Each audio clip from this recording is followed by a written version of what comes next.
वृंदावन बिहारी लाल की। आज जैसे ही प्रतिज्ञा धर के खींची तो परशुराम की जितनी शक्ति थी वो प्रभु राम के अंदर चली गई।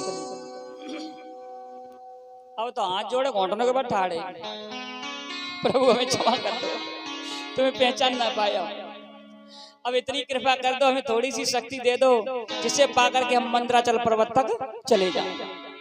तब तो प्रभु जी ने थोड़ी सी शक्ति वापस की और उसे लेकर के आज परशुराम जी मंदराचल पर्वत की तरफ चले गए। सुखदेव जी समझाते राजन परिषद, अब सीता जी ने चैन की सांस लाई, माला लेके ठाड़ी हैं, लेकिन प्रभु राम झुके नहीं रहे। एक तो सीता जी ने छोटी थी,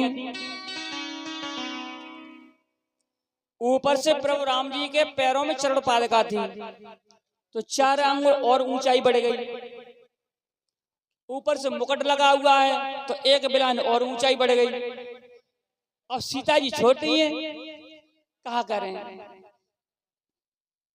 तो इनकी मैया ने देखा, सुनैना ने, लला राम, ओ बेटा राम, न झुकी जाओ, हमारी बिटिया छोटी है, क झुकी जाइयो लला रघुबीर, झुकी जाइयो लला रघुबीर, बिटरिया छोटी है, झुकी जाइयो लला रघुबीर।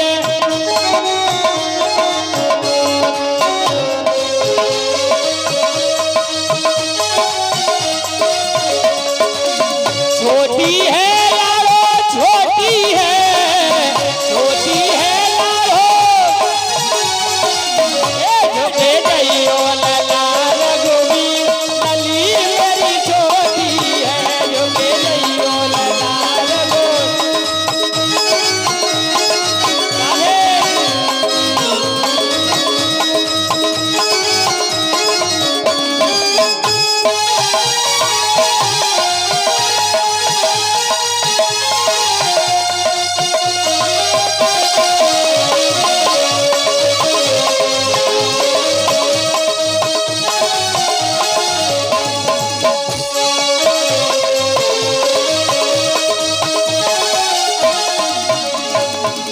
गोविंद भगवान की।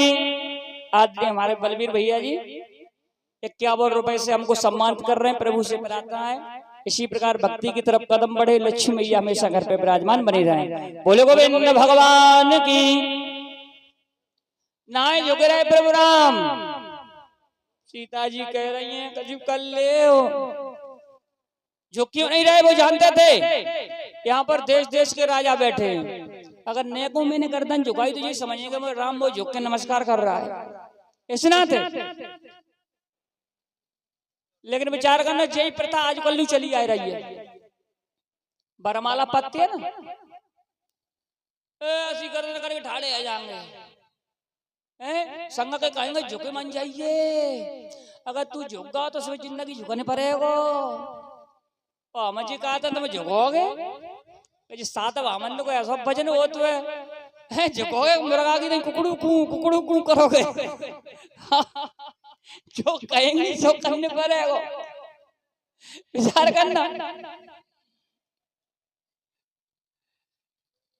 ये बड़ी विचित्र लीला है। एक जगह ऐसी विदा है रही थी, विदा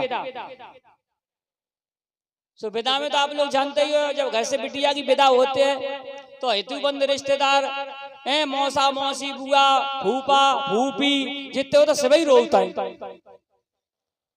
तो विदा है कि जब चली गई तो छोटा सा लला तो भाई लली को भैया सुमानी का अम्मा एक बात पूछूं, कहाँ लला पूछ ले,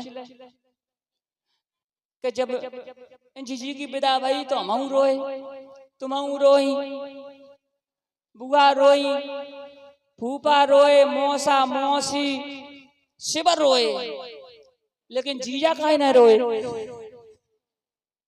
अम्मा से आ रही, अम्मा ने की लला हमारा तुम्हारा संबंध को यहीं तक कर रोए हो तो जितना रोन हो तो यहीं पिंड छूटेगा।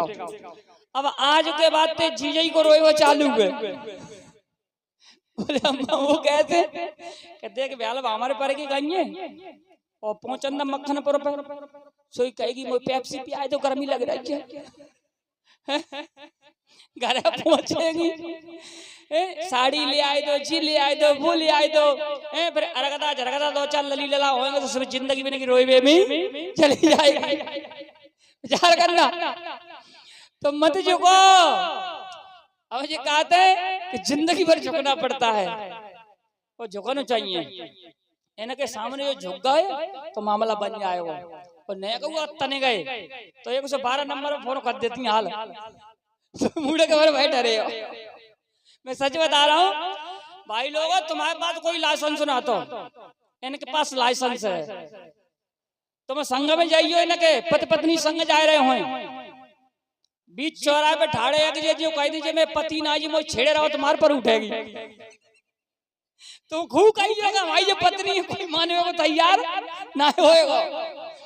और अगर ये कहने खामोश खबरदार, अगर किसी ने भी उंगली लगा दी है मेरे हस्बैंड हैं हस्बैंड यानी हंस हंस के बजने वाले हंस हंस के बजत रहा था तो आता हो तुम्हें बड़ी शक्ति है।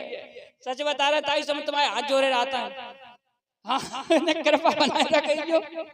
बोल गोविंद भगवान की। सीता जी प्रार्थना कर रही है तो लक्ष्मण तुम को इशारा करो लला ने तुम्हारी मदद करते हो क्या भैया तो झुकेंगे ना है। तो ये आज लक्ष्मण ने देखा हो भाभी को कष्ट है रहा है, दौड़ के गए और प्रभु राम के चरणों में लेट गए और जैसे ही लेटे प्रभु राम उन्हें उठाए हुए गए झुके और जैसे ही झुके और सोई पट सीता जी मौका मार के वाले डर गई माला। बड़े प्रसन्न हैं अरे डाल रही बरमाला माता जानकी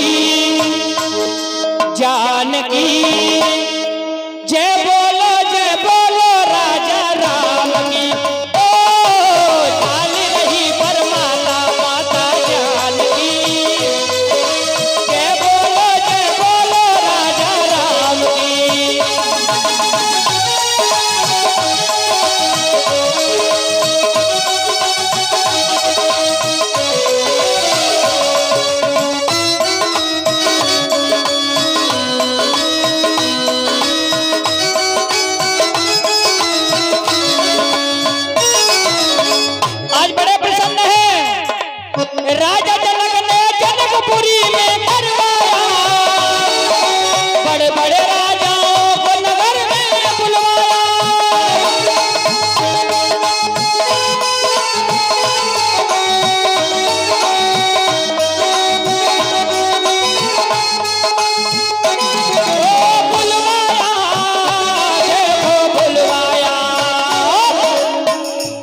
पता ना है किसको मिलेगी देखो माता जानकी किसको मिलेगी देखो माता जानकी।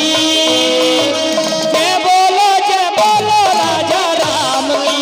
ओ डाल रही है माला माता जानकी जय बोलो राजा राम की।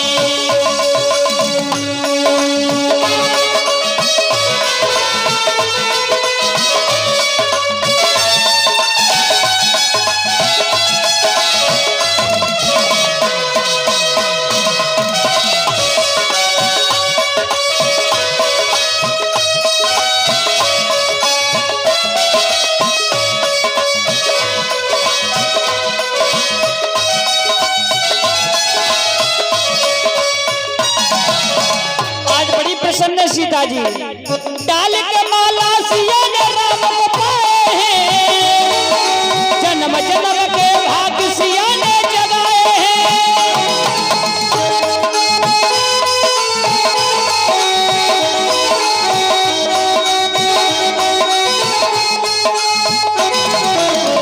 वो भाग्य जगाए हैं वो भाग्य जगाए हैं सबसे निराली झांकी सीता राम की सबसे निराली झांकी सीता राम की। जय बोलो राजा राम की। ओ डाल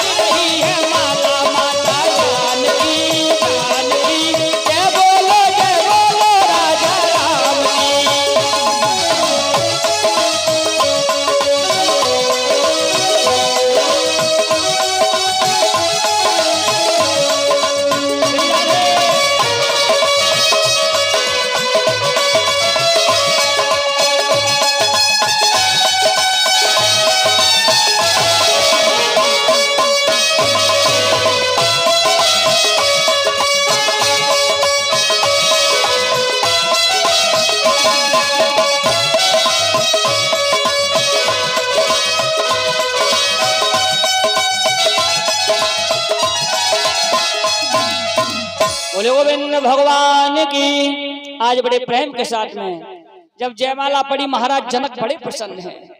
उन्होंने एक पत्र लिख दिया महाराज दशरथ के लिए, अहो भाग्य हमारे जो आपके पुत्र हमारे यहाँ पधारे। नाथ हमने सुनिए तुम्हारे यहाँ 4 बालक हैं और सौभाग्य ऐसा होगा हमारे यहाँ 4 कन्याएं हैं, तो एक को तो ब्याह पक्को हैगा,